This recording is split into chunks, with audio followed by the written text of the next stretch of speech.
After nearly 25 years of struggling, the Oilers finally have a decent shot at Lord Stanley's Cup. 2024 was a close contest, but we came up short, just a few goals away from lifting the ultimate prize. This is new for oil country. We're used to losing after experiencing what was dubbed the Decade of Darkness. But let's take a trip down memory lane and go beyond the dark days. The Calgary Flames had gone to the Cup in 2004, captained by Edmonton native Jarome Iginla.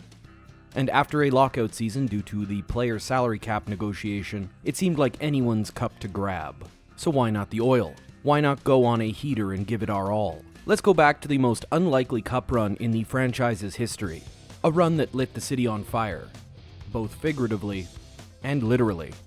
Let's dive into the 2006 Oilers Cup run.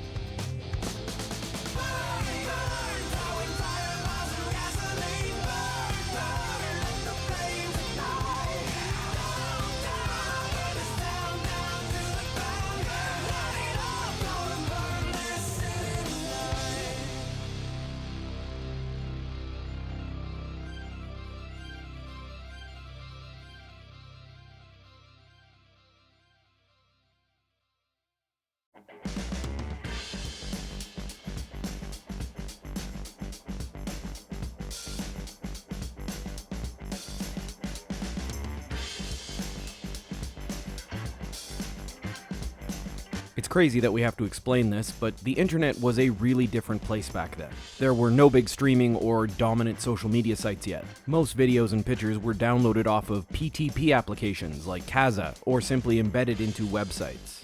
Everything was very decentralized or soft-locked behind unknown URLs. It was a very clicky information superhighway. The opposite could be said of the consumer camera market.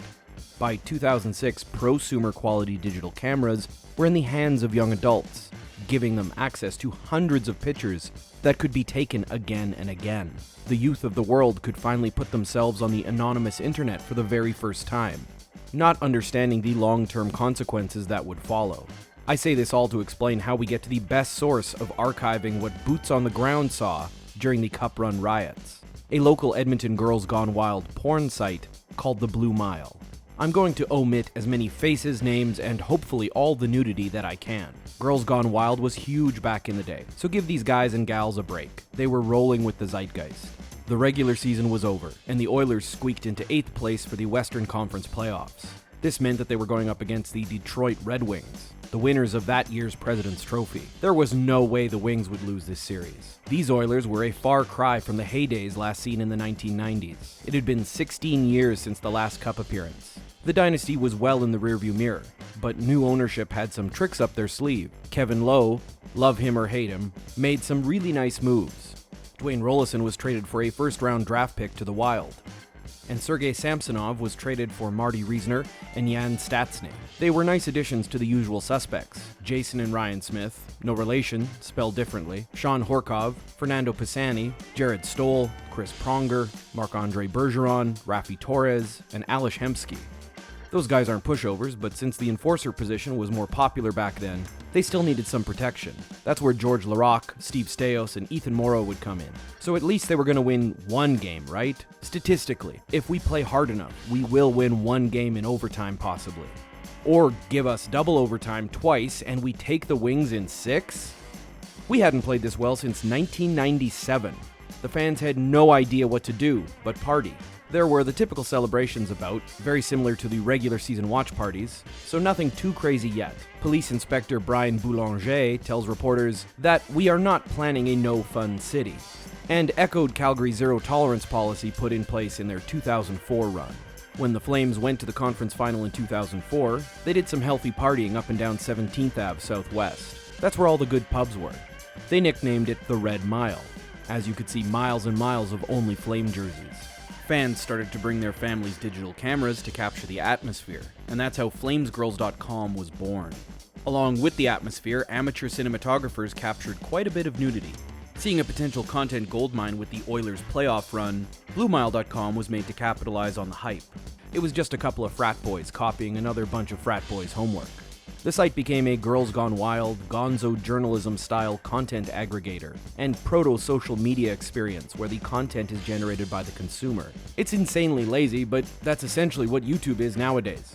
So I guess the concept is here to stay. Working with media companies, they would spread their site, going on radio stations and advertising in newspapers across Alberta and then Canada. The Edmonton police were aware of the issue starting to brew on 82nd Avenue, and Police Chief Mike Boyd said he's concerned about any public nudity on Whyte Ave, but he really supports the idea of people having fun without hurting others and their image.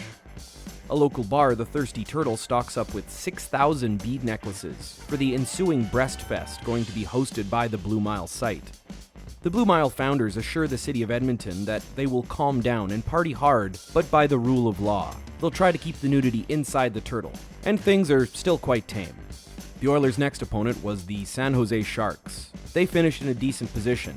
If we could beat the Wings, we could definitely beat the Sharks. After 2 really close games, the Oilers put their foot on the gas and absolutely demolished them, winning 4 games in a row to take the Sharks in 6. At the start of the Sharks series, on May 7th, the first nicknames for Whyte Ave are printed in the Edmonton Journal. The Blue and White Mile, the Copper Kilometer, the Oil Slick. None of these stick around. And appropriately, around May 10th, that's where the Blue Mile site archive starts. Apparently the site was a hit. They proudly stayed at the top. We've got over 532,500 hits yesterday. If you want to advertise your business, email us. You will not get cheaper advertising for the amount of exposure you get here. So let's go over to the site itself. The forums were, only what we can assume, a BBS forum. It's long dead and not archived. As the site grew older, I think they could smell the bad press about some of the older nude photos. Some images say, removed by request. They might have been pictures of nude underage girls if one of our team members is to be believed. Her friend went and partied on Whyte, got drunk, and flashed cameras. She was 16. You can see why this style of filming died out. The first half of the Sharks series was fairly quaint in terms of partying. There is a complaint on May 9th that the cleanup on Whyte Ave is costing around $1,500 to $3,000. The 4th game on May 12th was about to blow that bill out of the water. 2 stabbings and a crowd so large the ambulance couldn't get to either emergency. EPS is scrambling to contain the rowdy drunk crowds, but the spirits are high. The riot squad shows up.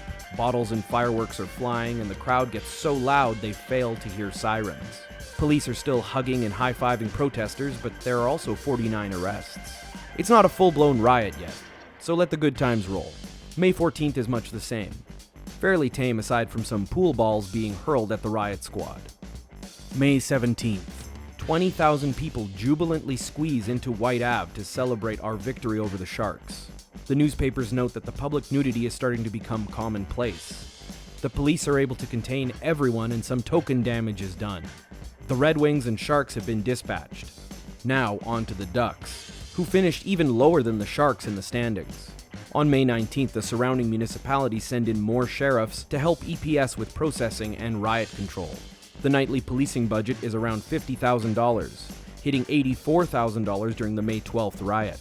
On May 20th, the infamous titty cart gets lifted and mentioned in the paper for the first time. There was an odd ritual that was performed where 1 or 2 girls would be hoisted in the air in a shopping cart above the crowd, so guys could ask them to whip out their boobies. It was a weird time. A filmmaker, Simon Decker, was making a hockey fan documentary called Puckheads during the Cup run. He came to Edmonton to capture the magic. We haven't been able to source the film, and it may be lost media. If anyone has a copy, please let us know below. The next 3 games go by without much issue. Radio, newspaper, and TV are telling people to stay away from Whyte Ave and to party responsibly. But after a huge Game 5 win over the Ducks to end the series, we were going to the Cup final for the first time since 1990. May 27th. Full of booze and euphoria, a huge mass of around 50,000 people would stream onto Whyte Ave to make their mark on history. The crowd went nuts. Not a single storefront window went unsmashed. Bonfires of pallets, newspaper boxes, phone booths, and cars were scattered along Whyte Ave. Fire crews, stopped by the mass of loud bodies, had to fruitlessly rain water from a distance to try to contain the blaze. The revelers loved it. The trees would go next. Decade-old oaks lining Whyte Ave were torn apart to make fires even larger. Police officers stationed at the intersections could only watch as the business area that had been plying these kids with liquor were summarily destroyed by them. When interviewed, one officer says, "It's not worth it. We don't want to die." In all, 9 fires were started, and it took the crowd until 2:45 a.m. to disperse themselves. The town was livid. Stephen Mandel, the mayor at the time, said he was considering just shutting down the avenue altogether. In Blue Mile lore, a model named Janine is showcased on the website and joins their cavalcade of scantily clad Blue Mile girls. The page owners take a weird liking to her, as if she is their disaster muse. The Stanley Cup final is on, and the Hurricanes are in town. A new inspector is in charge of White Ave. Brian Boulanger is fired and replaced with the head of the riot squad. His laissez-faire attitude towards the parties only made things worse. Speaking of worse, Dwayne Rollison, the goalie who stood on his head for us, received a knee injury when Carolina's lad made a net push that was blocked by Bergeron. Rolly the goalie was down, but we did have 2 backups, Conklin and Markkanen. It's revealed that the police are starting to set up and use public-facing cameras to identify rioters and serve them after the fact. This foreshadowed the police tactics of the 2011 Vancouver riots, but that time, they had vastly better cameras. The cops are out in force, nearly double what they were before. All north-south streets have been shut down and vehicles aren't allowed on White after the game ends. To make things better, or worse depending on if you have to stand outside, June has been a very rainy month, forcing all of the revelers to stay inside. The Blue Mile has to pivot. If they can't party on the street, then why not throw a bikini wet t-shirt contest instead? The winner takes home $1,000 and takes home a new phone. Predictably, the weird muse, Janine, takes home the ultimate prize. This is the last time we would hear from her on the site. After a comeback win in Game 3 on June 10th, the rain couldn't stop the celebration. Once again, around 20 to 30,000 fans stream onto a slick White Avenue. But the cops are under new management. 205 arrests and some excessive force later, the party died down quick. The next game, June 12th, is so tame, half of the officers have to be sent home by 11, and total arrests for the night are just 3. That's right, 205 to 3. That's a good drop. June 14th sees about only 8,000 people on White. The party briefly moves to Jasper Ave, the original 80s hangout spot, but is squashed quickly by the police. They seem to have everything under control, but it's shaky. June 17th is another 200 arrest night. Now the rioters are out in force and are actually fist-fighting the cops, but predictably losing. An ambulance-chasing lawyer is spotted handing out business cards to those getting detained. Overall, not the worst riot, but the wear and tear is starting to show. The crowd control budget is approaching $1 million, and the question of who's going to pay for it has come up. As usual, everyone points the finger at each other and nothing is resolved. June 19th, Game 7 of the Stanley Cup Finals. The final matchup. The most anticipated game of the year. And here I was stuck behind a row of 900-degree woks. I was working at a Chinese place. Between slinging ginger beef and green onion cakes, I convinced the manager to let me bring a small black and white TV to watch the game on. In 2006, we still had an analog signal, so some rabbit ears and tinfoil did the trick. That's how I saw this record-breaking roller coaster of a season. From the top of a Pepsi fridge on a black and white TV that's 4x3 in size. I remember a group of friends stopping by to scarf down some Singapore chicken before draping banners over the bridges at Rexall. We were all really excited for this. As the seconds ticked by, 1 unanswered goal turns into 2, final score, 3-1 Carolina. Well, we gave it our best shot. It was Carolina's first cup as an organization, going as far back as the Hartford Whalers. For us Oiler fans, there was nothing else to do but sit there, completely gutted. No one is in the restaurant at the time except for me and 2 employees. Even the boss left to watch the game on something that broadcast color. I remember an eerie silence as the TV turned off. The walk flame and hood vents were really the only thing emitting noise. It sounds hyperbolic, but the whole city was absolutely depressed. We partied as hard as they played, but brute force only gets you so far.